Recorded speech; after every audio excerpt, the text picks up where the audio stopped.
Sveiki, šiandieną aš pakalbėsiu apie vartotojo įvestį. Esu jau minėjus apie išvestį, kuomet tam tikras jūsų norimas tekstas yra išvedamas į konsolės langą pasinaudojus WriteLine metodu.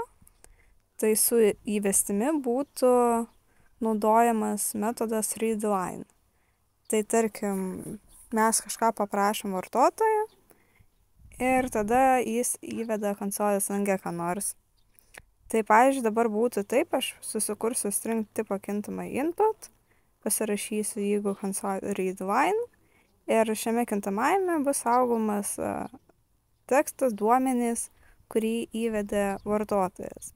Ir vėliau aš su WriteLine tą ir atspausdinsiu konsolės lange dar kartą, kad pamatytume, kaip tai veikia. Būna taip, kad yra norima gauti skaitinę reikšmę, o ne tekstinę. Tai tokiu atveju, tarkim, pasidarysim taip, rašysim console WriteLine, įveskite savo gimimo metus.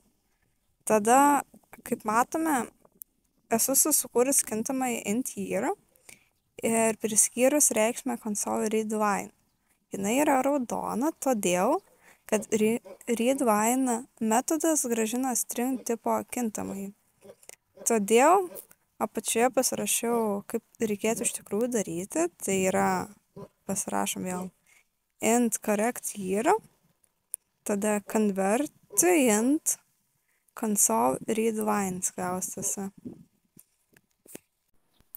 Taip mes paverčiame grąžintą metodo readLine reikšmę iš string į int. Tai toliau pasirašysiu console WriteLine, jūsų gimimo metai yra tam tikri, kurį gausim po to įvedę, kai vartotojas, tarkim, įveda. Ir dabar jums yra tiek ir tiek metų, tai apsiskaičiuosim, kiek jiem metų. O metus apsiskaičiuot galime taip, tai pasiimsim datetime.now.year ir atimsime jo gimimo metus. Tai gerai, dabar galime pasileisti programą. Tai va, manęs dabar klausia, įveskite ką nors. Tai techniškai tiesiog įsivedam ko nors, tai aš tarkim įsivesiu bandau vartotoją įvesti, paspausiu vėliau enter ir gaunu pat tokį atsakymą. Jūsų įvestas tekstas ir tada šone bandau vartotoją įvesti. Tai ką įvedėm, tą mums išvedė. Įveskite savo gimimo metus. Tarkim, parašiau 2000 ir tada jūsų gimimo metai yra 2000 ir dabar jums yra 24 metai. Kokioje šalyje gyvenate? Tai įvesiu aš Lietuvoje ir gausiu atsakymą, jūs gyvenate, man atrodo, Lietuvoje. Tada kokia jūsų yra alga, tai rašysim bet kokį ten skaičių ir, tarkim, double tipo turės būti čia.